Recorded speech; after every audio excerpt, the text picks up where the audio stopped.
전에 당대표까지 지냈는데 지금 탈당을 했잖아요. 탈당한다고 한 달 전부터 예고했습니다, 사실상. 그래서 기자회견을 열었는데 본인 혼자 탈락. 언론의 관심을 못 받고 있습니다. 그래서였을까요? 한 유튜브 채널에 이준석 전 대표가 출연을 했는데 이 발언이 지금 또 논란이 되고 있다고 합니다. 영남권 현역 의원들 지금 뭐 불출마 얘기 많이들 나오고 있어요. 현역 뭐 출마자들에 대해서. 그런데 이 동물에 바로 이런 상황에 지금 의원들을 비교했습니다.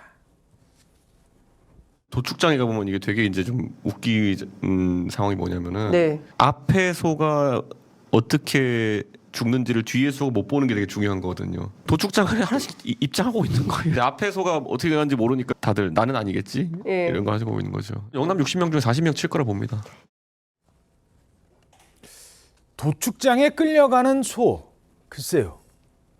이준석 대표가 보통 뭐 머리도 좋은 분이고 저 얘기하면 어떤 반응이 나올지 몰랐을 리는 없고. 그렇다면 의도는 뭐라고 생각하십니까? 그러니까 이준석 스타일이 다시 나온 것 같습니다. 그러니까 본인이 이제 고심을 하다가 이제 탈당을 했고 지금 혼자 깃발을 들고 지금 뭐 광야에 있는 이런 입장에서 지금 한동훈 비대위에 대해서 굉장히 신랄한 거죠. 지금 마치 무슨 혁신을 할 것처럼 뭐 국민들한테 달라진 모습을 보일 것처럼 지금 하지만 사실상 기존 사람들 쳐내기다. 그 목적이 너무 분명한데 여러분들은 그걸 모르는 것이냐. 지금 다 앞으로 도축장에 소처럼 끌려갈 수밖에 없을 것이다. 라는 식으로 굉장히 강렬한 비판을 좀 했고요. 아마 그러겠죠. 혁신위원장으로 인요한 위원장이 나와서 뭐 중진들 험지 출마해라, 뭐 불출마 출마해라 했는데 아무도 반응을 안 했습니다. 그런데 실세라는 한동훈 위원장이 오니까 먼저 손들고 장관 출신들이 저 험지로 가겠다. 나 당이 결정하는 대로 가겠다. 이런 모습을 보면서 이준석 전 대표 입장에서는 역시 국민의힘은 변한 게 하나도 없다. 그리고 한동훈 비대위원장의 목적은 안의 사람 다 쳐내는 것이다. 왜 이것을 모르는 것이냐. 이걸 매우 직설적으로 표현한 것 같습니다. 예. 자, 그런데 여기서 하나 더 짚어볼게. 이준석이 나가면 그 순간 같이 나갈 것 같았던 사람들이 있습니다. 이른바 천하용인으로 불렸던 사람. 근데 마지막에 인 하나 빼놓고 지금 뭐 어떻게 될지 입장이 없어요.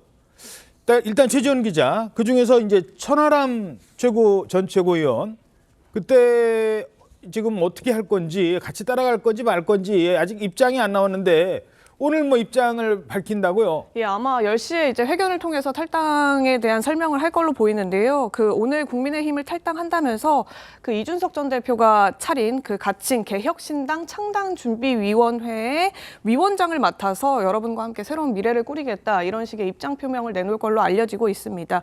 특히나 천하람 위원장 같은 경우에는 순천에서 오랫동안 그러니까 텃밭이 아닌 야당 텃밭 지역구에서 어려운 싸움을 국민의힘 소속 인사로서 해왔었는데 걸어온 길을 과연 버리고 새로운 도전을 할 수 있겠느냐에 대한 의구심이 있었거든요.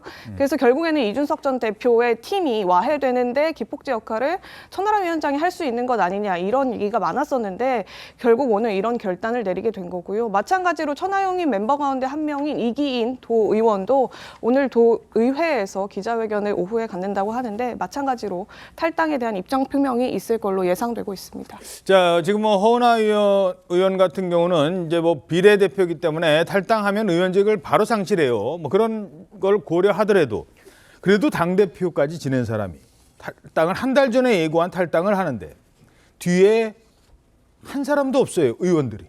현역 의원들이. 뭐 더 잘하시겠습니다만 신당을 만들든 내년 총선에 준비를 하든 의원 수가 현역 의원 수를 몇 명을 갖고 있느냐에 따라서 기호가 달라지거든요. 그렇습니다. 네. 근데 한 명도 없어요. 이 상황은 어떻게 보십니까?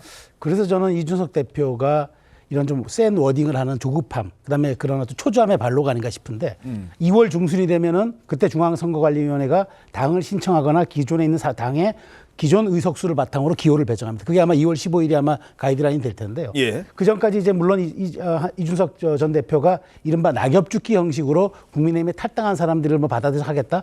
저는 근데 국민의힘과 이미 선을 긋겠다고 얘기한 이상 그 시나리오도 효력이 없을 거라고 봐요. 그래서 저는 오히려 이준석 전 대표가 지금 노리는 거는 한동훈 비대위가 조금 여론의 주목도가 떨어져 나가는 본인이 그걸 한번 대체제 한번 역할을 해볼까라는 그런 아마 속내를 가질 것 같습니다. 그런데 한동훈 저 위원장과 이준석 전 대표는 사실은 보완제 관계가 아닙니다. 대체제 관계에 있기 때문에 대체제다. 한 사람이 빠져야 다른 사람이 살아난다. 그렇죠. 한 사람이 여론의 주목도와 관심도를 다 가져가면 한 사람은 그걸 고스란히 이런 일종의 제로섬 게임 관계이기 때문에 지금 이준석 대표는 정말 한동훈 위원장이 올 내년 초까지 비대위에 대한 어떤 여론과 그다음에 비대위에 대한 방향성을 잘 이끌어서 여론조사 지형에서도 그렇고 구도 지형에서도 그렇고 만일 연착륙을 한다 그러면 이준석 대표의 지형은 더 왜소해지고 쪼그라들 겁니다. 그런 측면에서 이준석 대표가 정말 고민해야 될 시점은 한두 명의 탈당 문제가 아니라 1월 초까지 한동훈 비대위의 순항 여부에 따라서 본인의 선택지가 작아질 수도 있는 이런 점들을 고려한 차후 어떤 넥스트 플랜을 아마 좀 고민해야 되지 않을까 그런 전 조언을 하고 싶네요. 알겠습니다.